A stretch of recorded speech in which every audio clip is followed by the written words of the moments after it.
This is a story that I wrote, and I thought I would read it to you. It's kind of long, so I hope if you don't want to listen to that much of a story, you will have to quit listening, I guess. I wrote this story while I was sick, trying to get over my congestion. So I'll go ahead and read it.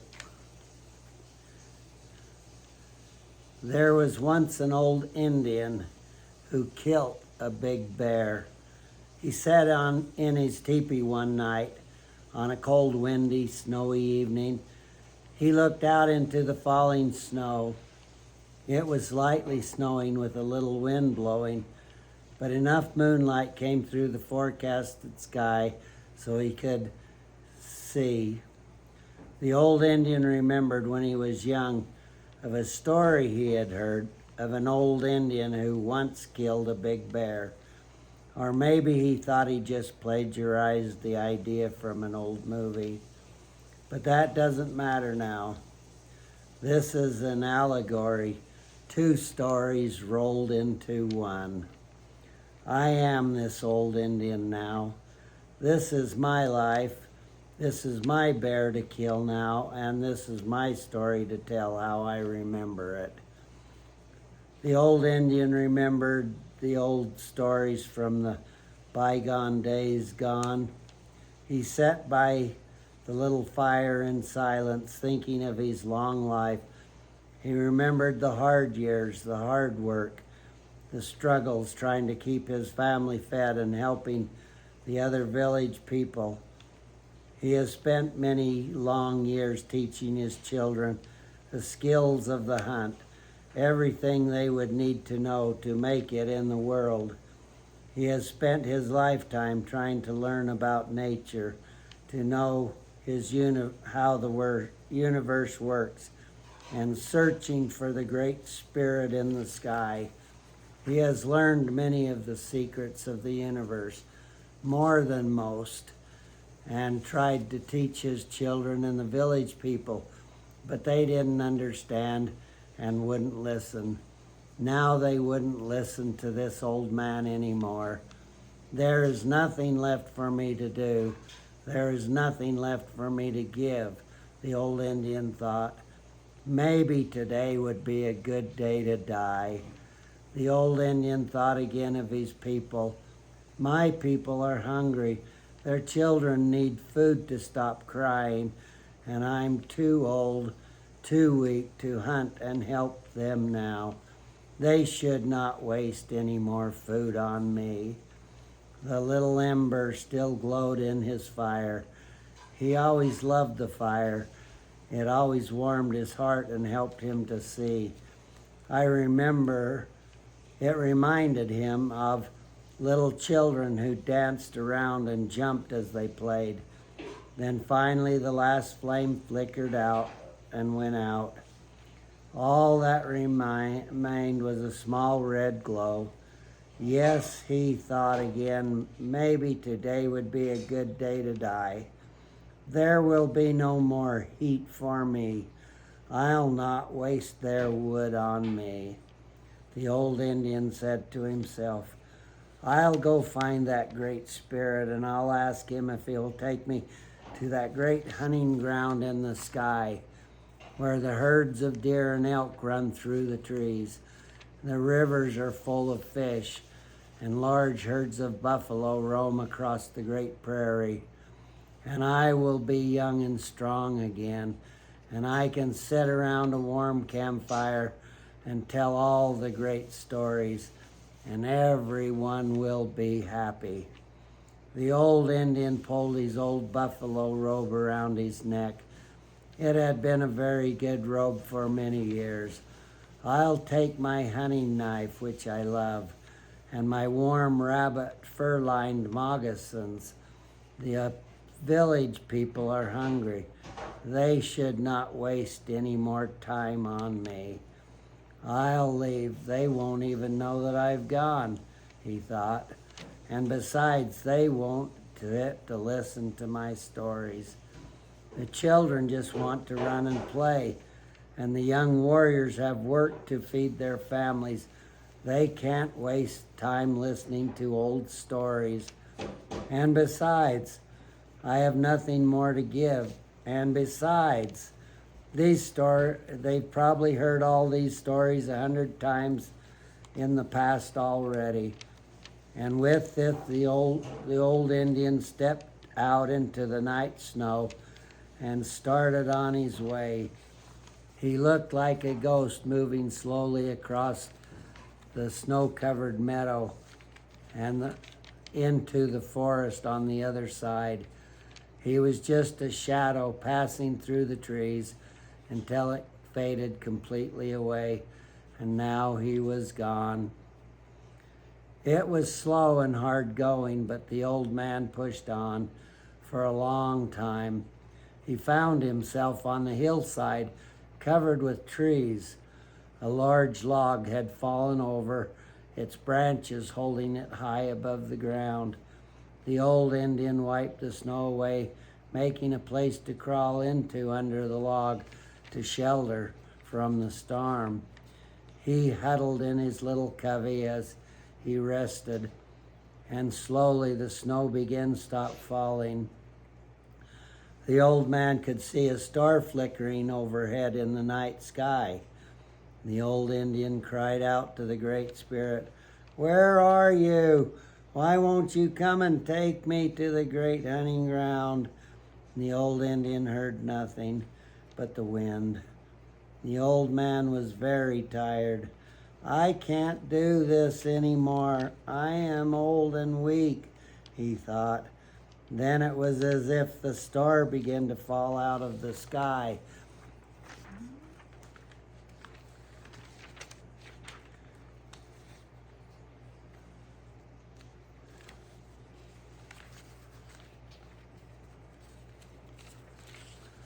Got a page out of place here. And get brighter. A strong gust of wind and snow began rising up from the mountain through the trees to meet the starlight in the sky. As the starlight passed into the whirlwind, it became an angry mass falling back to the earth. The old Indian thought this must be the Great Spirit coming down, but he was very angry, and the Great Spirit was nothing like he thought it would be. The old Indian was very scared. As he pushed himself hard into his little hiding place, he thought he heard a powerful commanding voice say, "Earth, open up your mouth and eat this old Indian up." Then suddenly the earth just opened up, and the old man fell backwards into a big hole and landed on his back, hitting the side of a big giant bear. The bear rose up very fast and came down with his two massive paws, crushing the old Indian to the ground. Now this great angry bear was the Great Spirit, and he was very angry. He roared out at the old Indian, "Why have you wakened me from my winter slumber? I was in a very good dream, and now you have just snatched me out of it." The bear's open mouth and large fangs just inches from the old man's face, and the bear's breath blasting past the man's head was hot and steamy. The great bear bit down hard, going for the neck, but he only got a large mouthful of old buffalo robe, which was wrapped around the old Indian's neck. He shook his head from side to side, shaking the old man like a rag doll. The old Indian fought back, but his hands grabbed only great mountains of fur. Then his hands felt the handle of his knife. He grabbed the knife up, and with all of his strength, he plunged it into the bear's neck, just behind the bear's jaw. With every shake of the bear's head, the knife plunged in again and again. A stream of blood squirted out of the bear but the bear didn't even notice. It was as if he had not even been stabbed. The big bear shook the old Indian for a long time before he stopped and opened his mouth and let him go. The great bear towered over the old man, glaring at him through the black, beady eyes, trying to see if he was dead. The bear watched for a long time, not moving, and the old Indian lay still, pretending to be dead, trying not to move. Finally, the big bear moved its head a little, as if to say, "I'm tired now. I'll go back to sleep and crawl back into my good dream. I'll eat this tough old Indian later." And with this, the big bear lowered himself down, resting his huge head onto his paw, and slowly closed his eyes. There was still a stream of blood pouring out of the bear's neck, the flow of the blood increasing and decreasing with each pump of the bear's heart. But there was no pressure in it now. As the big bear fell asleep, the old Indian thought he heard laughter coming from the Great Spirit as it left the bear and went back up into the sky in a gust of wind and snow. He thought he heard it say, "Oh, that was such a funny, good trick I played on that old Indian." And the Great Spirit slipped away into the sky, still laughing. The old Indian lay still for a long time before he opened his eyes and looked up through the big hole. Everything was still and quiet now, and the wind had stopped blowing. Outside, and there was a little star sparkling in the night sky. The big bear lay still now with no movement. The old Indian lay on his back, still pinned under the weight of the big bear, and he thought to himself, "Wow, this Great Spirit is not what I thought he was going to be. Maybe the Great Spirit was in the star, or maybe he was in the wind and snow, or maybe he was in the big bear. I think the Great Spirit and the earth are friends, and the earth will obey his command." As the old Indian lay there, he looked at the big bear. "This is not the Great Spirit. It's just a big, stinky old bear," he thought of the villagers back home. The dawn will be coming soon, and it will be getting light. The villagers will be getting up soon, and they will not even miss me. Then he remembered the villagers were hungry. Their children need food.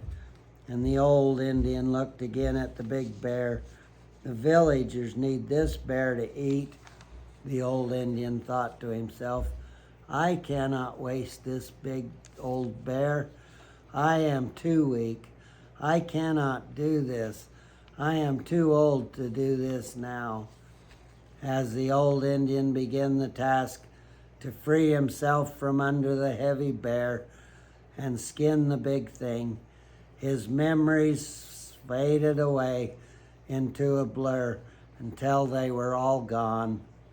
He remembered nothing until he found himself stumbling back into camp in the midst of a whirling snow.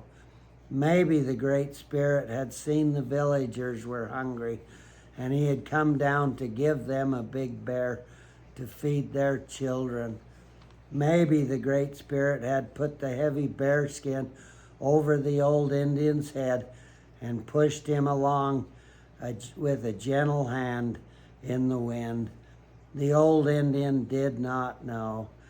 A little girl came out of her teepee to get a little wood for their fire when she saw this huge lumbering monster coming into the camp. She was so scared, and with a loud scream, she ran back into her house. The villagers all poured out from their shelter to see what was going on when they heard the little girl scream. They all thought some monster was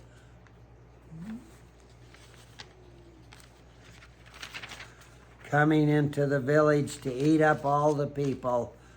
It was bigger and taller than any man could be. The big head with its mouth open and the huge paws hanging down swayed from side to side with each step the old Indian took as he struggled through the snow. It just looked massive. The women grabbed their children and rushed them back inside, while the young warriors ran for their spears to defend the village. Within a minute, they began surrounding the hairy monster. The old Indian could go no more.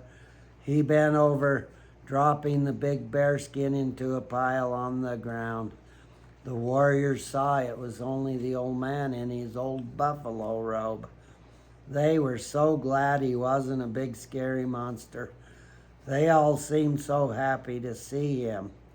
The villagers came out to find out what was going on. And after resting for a while to catch his breath, the old Indian told the villagers that he had killed a big bear. And if they followed his tracks back into the woods, they could find the carcass and help him retrieve it.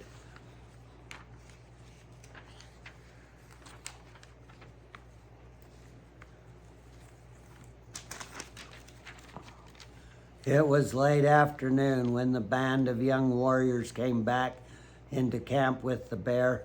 It had stopped snowing and the weather was warm and sunny now. The village people had built a fire and stood around waiting the return of the warriors. It was a grand feast. Everyone had all they wanted to eat. The villagers were very happy now, and the children are no longer hungry, and the young warriors, no longer needing to go hunt, had time to listen to the old Indian tell his story. Everyone wanted him to tell every detail of how he killed this big bear. They wondered how he could have done this amazing thing, but somehow he had. That evening the sky was dark and stars shone in the night sky. The old Indian sat by the warm fire. He was happy now. He was rested now, and he knew he still had something to give back to his people. His life still had value and meaning now. Maybe he can teach his people the great lessons he learned from the Great Spirit. Maybe he was even the Great Spirit monster as he came back into camp with the heavy, scary bearskin over his head. Then he thought to himself, maybe today was not such a good day to die after all. Many of the villagers started to leave. The young children still sat around the old Indian, not wanting to go to bed. The old Indian pointed up at the stars in the night sky and asked the children, "What do you see when you lay on the ground and watch the stars go gently by? Do you see that great hunting ground in the sky where the great buffalo run through the tall grass?" He paused a moment after each question to give the children time to think. Do you see stars like campfires stretching far out into the distance across the great prairie? Can you see the brave warriors as they sing and dance around their fires and tell their great stories? The children looked hard into the night sky at the stars. They could see all that now. Then the old Indian asked another question of the children. Where do you think the Great Spirit is now? Do you think he's up there, pointing again toward the sky, sitting around a campfire teaching the young warriors the mysteries of the universe and telling them all his stories? Or do you think he's running alongside a large buffalo like a small whirlwind going through the tall grass? Or do you think he's in some distant village helping to feed the people? And then with a little smile on his face, he asked, or do you think he's off playing a very funny trick on some old Indian and getting a good laugh? Then the old Indian rose up and went inside. That night the old Indian sat alone in his teepee, the flames of his little fire casting shadows which danced across his face. I am this old Indian now, and this is my life and my story, and I will tell it how I remember it. Thinking back over the many long, hard years of hard life, the long days of hard work and the hard days and years trying to care for my family. I have spent a lifetime trying to learn the secrets of the universe and have learned more than most. A lifetime trying to find the Great Spirit and learning all about him, and learning of the animals and the world of nature so I could be the best hunter and feed my family, and years teaching my children all these things so they will be ready someday to do this for their own families. Now it is their hunt to go on, and it will be their big bears to kill. I cannot do it. I am old and weak and have done all I can for them now. I still remember the good parts, the time when I was young. I remember my true love. She was a good woman. She would hunt elk and sleep on the side of a mountain with me. I named her Wild Mountain Woman because she wouldn't carry her night roll and kicked it down the mountain through the dirt, the mud, and the streams. I remember as a boy my leg was crushed under a large rock, and the Great Spirit had poured me full of his power, so I was able to lift the rock off and free myself, and it had taken a full year to get over the injury. And I remember when the words of the Great Spirit came into my head, telling me to stop work and hurry back to camp. I listened and hurried back only to find my teepee on fire, and I managed to save all my things just in the nick of time. Yes, there was the time I killed a big bear on a hillside covered with trees. My son and I were hunting elk on this mountain. My son was higher up the mountain, coming down toward me through the forest, when a large bear rose up from his bed and moved in position to hide and ambush my son. He was a very old bear, and my son didn't see the big bear ahead, so he would have made an easy meal for this old bear. The old bear was completely focused on my son, so he didn't see me coming up the hill behind him. Then, as my son was very close, the old bear prepared to charge out and claim his meal. I shot the fatal arrow through his heart. My son was so surprised when the big bear fell into a pile dead at his feet. We skinned that old bear, and we carried his large, heavy, stinky skin home, draped over a pole. It has made a very good bear rug for us over the years. I remember the time I killed a large black bull moose. It was in the late afternoon when I shot a good arrow into his chest, but he ran off through the willows. I tracked him to the edge of a large lake. The big moose had laid down to die. He was breathing heavy. And so I left him to die to go back and get my sons to help me get the moose. When we returned, the moose was not dead yet, but he jumped up again and headed out across the lake. We ran around the lake and again found the big black moose on the other side. He again jumped up and headed back into the lake. But another arrow stopped him dead out in the lake.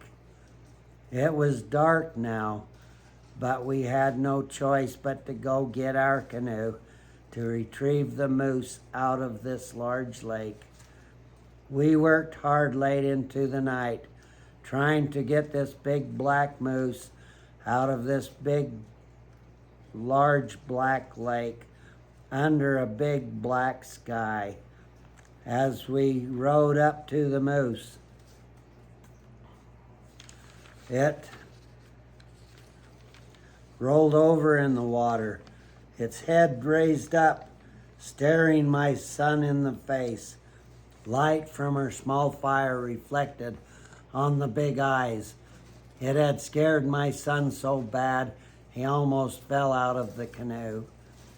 We worked hard into the night. We dragged the big black moose out of the water and hauled him home. And then we ate him. My sons and I loved riding our swift horse that ran across the ground like the wind.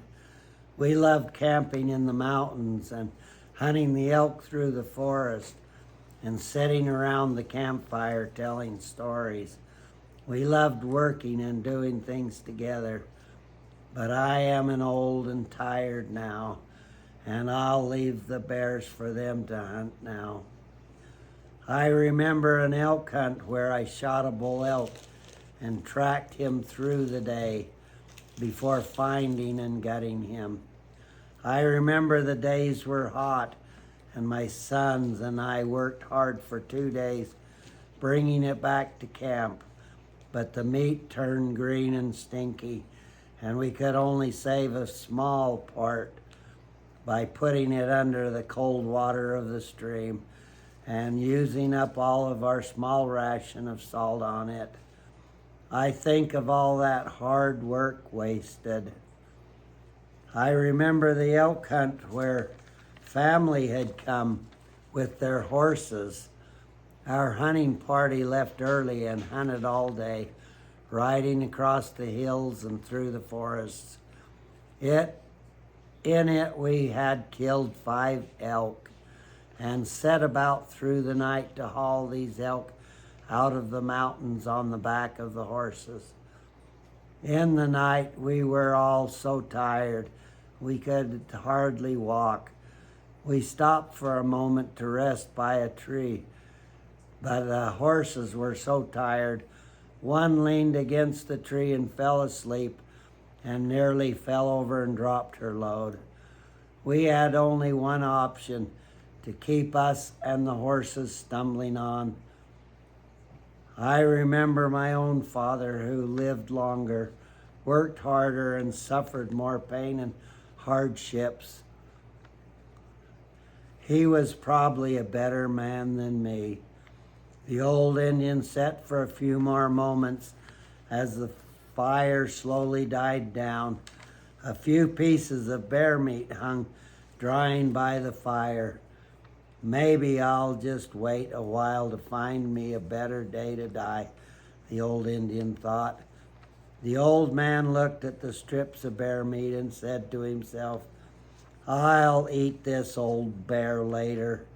I'm tired now. I'll go back to sleep and crawl back into a good dream." And with this, the old Indian lay down his head on his bed. He slowly closed his eyes and fell asleep. He fell deep into a good dream, and he was happy because he had spent a long life learning about the Great Spirit. But now he knew what was really the most important thing. Now he really knew him, and he knew they would be best friends. In life, we struggle and work hard all the day long, while others lay sleeping. We struggle on through the night. For a lifetime, one battles the big bear, and the outcome is never certain. No matter how you do, there's always more you should have done. You never know if you'll win this battle and be eating him, or if he'll be eating you. For now, as this old Indian lay sleeping, we know who is eating who. Okay, that's the end of my story about the old Indian who killed a big bear. Say the date. The date? The date you wrote it. March? I wrote it in March of 2025. Okay, thank you.